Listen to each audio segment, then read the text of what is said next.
I think there was probably two ships going a little bit different that night. Boise's playing their best football, and I don't want to take anything away from Boise. I had the chance to talk to Brian before it was actually Saturday morning, and he felt really good about where their football team was at. And we had high hopes of coming in and having a chance to knock off a nationally recognized football team, and it did not go that way. And then things progressed during the course of the game to where they were out of hand, and that's a situation where I've personally not been in a long, long time. We sustained some pretty significant injuries, and we need to lick our wounds and get ourselves ready to play against New Mexico. So at this time, I'll open it up to some questions that we have on the phone line here, so fire away. Coach Keith Kelly over in Cheyenne. I guess, first of all, Colby Kierkegaard, what's the latest with him? Saw on the depth chart where he's still listed at the top, but what's the latest with him having had a day to rest that ankle?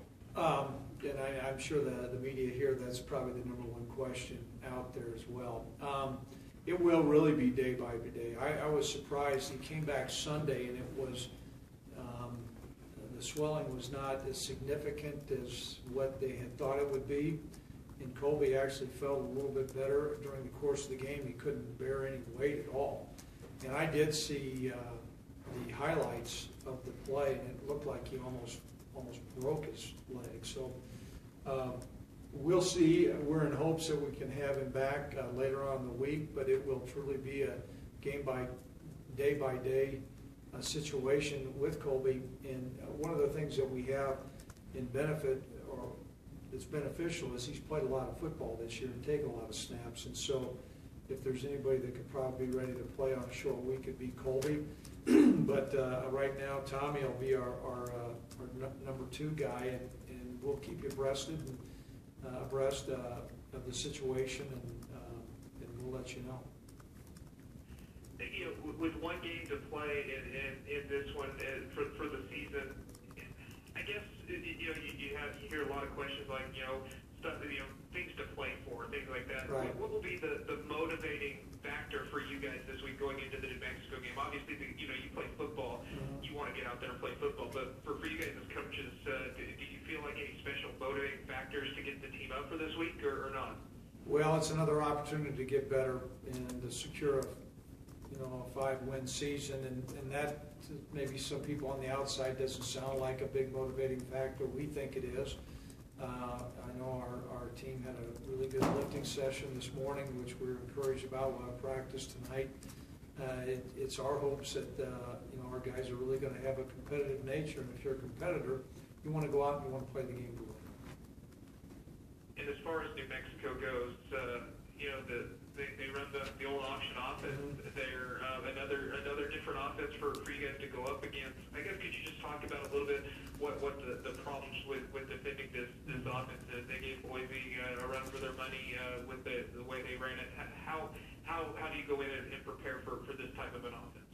Well, it's very challenging. Bob DeBess is their offensive coordinator, and Bob and I have known each other for many, many years. He was on Jim Wacker's staff at Southwest Texas at the time, and went to TCU, and they were a split-back beer team. And that whole Mafia crew kind of ran out of North Dakota State, and I was a young assistant coach. So Coach DeBess has integrated elements of that, and then then he has a blocking tight end, and they do have the capability of throwing the ball deep, and so that poses a big, big challenge.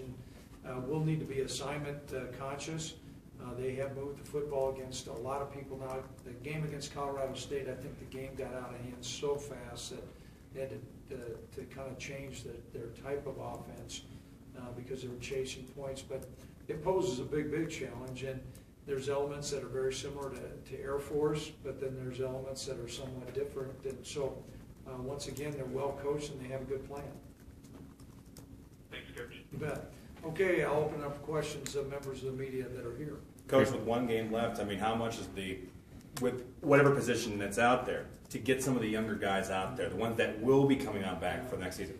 We've not taken that approach this year. We felt it was important for us to give our seniors every opportunity that they had to end on a high note. Certainly some games have not gone how we would have liked them to have gone, but we'll continue with that same philosophy. I think it's important for us to put the best players on the field to give us our best chance to beat New Mexico. Craig, will you give Tom most of unless Colby can come back and practice? Will Tom get all the snaps in practice, or you split them with Sam, or how will you kind of approach that? We'll split some reps with Sam, and then a different type of quarterbacks. We were doing some different things during the course of the game, and so we're going to have kind of a plan A and a plan B. Plan A is to operate at the tail end, hoping that Colby comes back, and we'll see our offense that's very similar to what it has been. And then plan B is, between Tommy and Sam, integrate a game plan that is going to give us our best opportunity to win, because they are different. Coach, obviously, Tom had played well in fall camp, but probably hadn't seen him quite as much throughout the season with Colby getting more reps. Just how much faith do you have in him, if it comes to that, or him and Sam to be able to, compete and do what you need to do? Well, Coach Vegan, we made some decisions during the course of the game on which quarterback we wanted. We felt like it was important to give Sam a couple plays in there to see how he could do, and he did some good things. He did some things that were a little bit counterproductive, but we did come up with a scoring drive out of that. But we inserted Colby back in the game, not Colby but Tom. So we're going to take a hard look during the course of the week of practice, who's practicing the best, and then make a decision from there. Could we possibly see Craig again? I know it depends on practice, that both could play if on Saturday, maybe kind of rotate just to mix things up. Could we possibly see that? Yeah, without question. And some of it's going to be contingent upon how those guys do. Sam had gotten very limited repetition. Matter of fact, several weeks he hadn't even been doing anything at quarterback, and so. He went out and did a couple things pretty well in the ballgame. Coach, just obviously you don't know about Colby, but just if you take a look back, starting 11 games this season and kind of the transitional period, just how would you kind of assess, his season and stepping in and sort of buying in and everything and being sort of that leader for this team? I want to say Colby has done a great job making the most of what he's had. He didn't understand the West Coast offense. He certainly was not recruited with that in mind, and has he played great in every ball game? No, but he has competed in every ball game, and he's been an excellent team player, and has some games where he's played very well in. So he's really been a joy to coach, and hopefully we'll have a chance to coach him one more game. Coach, going with these inexperienced quarterbacks, I know you're not going to give out your game plan, but does it change a lot? Do you have to kind of shrink it down a little bit, or do you feel good that with what you guys have installed throughout the season, that you can have a pretty good diverse game plan for this game with these guys? Well, it's going to be contingent upon who's out there playing. I think if Tommy's playing, we'll stay with a lot of the same things that we've done.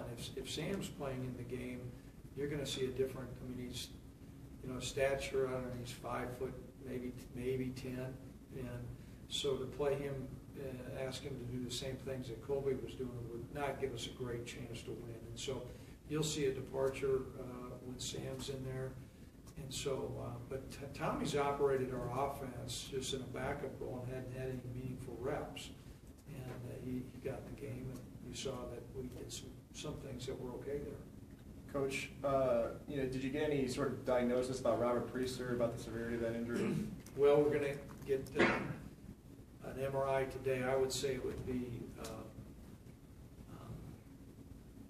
doubtful to even greater than doubtful that he won't play. He's got quite a bit of swelling in there, which is usually not a good indication. We're in hopes that it's not a torn ACL, but there's a likelihood of that. We'll find out as the day goes along, but we did not list him in the 2 deep. And so I'm in hopes it's maybe an MCL sprain that's got some swelling in there, and he can bounce back without surgery. But if it's an ACL tear, obviously he'll have surgery. So, and that'll be disappointing, because he's really a good competitor, but as a young player, he needs a spring ball and go through winter conditioning and all those things. And so, but we'll deal with what we have, and as soon as we find out, I'll let you know. Craig, I don't know if it's beneficial. You said Coach DeBess in the way that, I know, again, 2011, that Sam Houston team you guys beat, so your staff has a familiarity of preparing for it. Does that does that help going into a week like this because it is so unique, or what are your thoughts on that? It doesn't surprise me. You've done your research. There's certain elements, but we have different players here than what we had at North Dakota State. And so there's certain parts of the game plan that we'll look at that game. I'm sure Bob has as well. And we did play well, particularly well on defense that game. But like I said, there's different guys that are out there, and they have different guys in New Mexico. I will say, though, I think New Mexico has done a great job of recruiting some guys in this system to operate that offense. I mean, they're putting up some pretty impressive numbers. And between Jordan, the quarterback, and Presley, and then the other running back, Gibson, I mean, those are guys that they can move the football. And so that's going to be a big challenge for us. Any word on Sonny, Craig? I know we kind of ask that every week. Do you think, is it kind of the same? We taped him up. We could have inserted him in the game to say he played one last play as a senior here. And, I didn't, the way he moved around in pregame and everything else, that would not have been the right move. Hopefully we'll have him back, but to say he's going to be starting this week would be a pretty big reach right now. I can tell you this, I cannot recall a year where there has been this many season-ending injuries, and it certainly has been trying, but we'll put a crew out there, get ourselves ready to go to play the Lobos. Okay?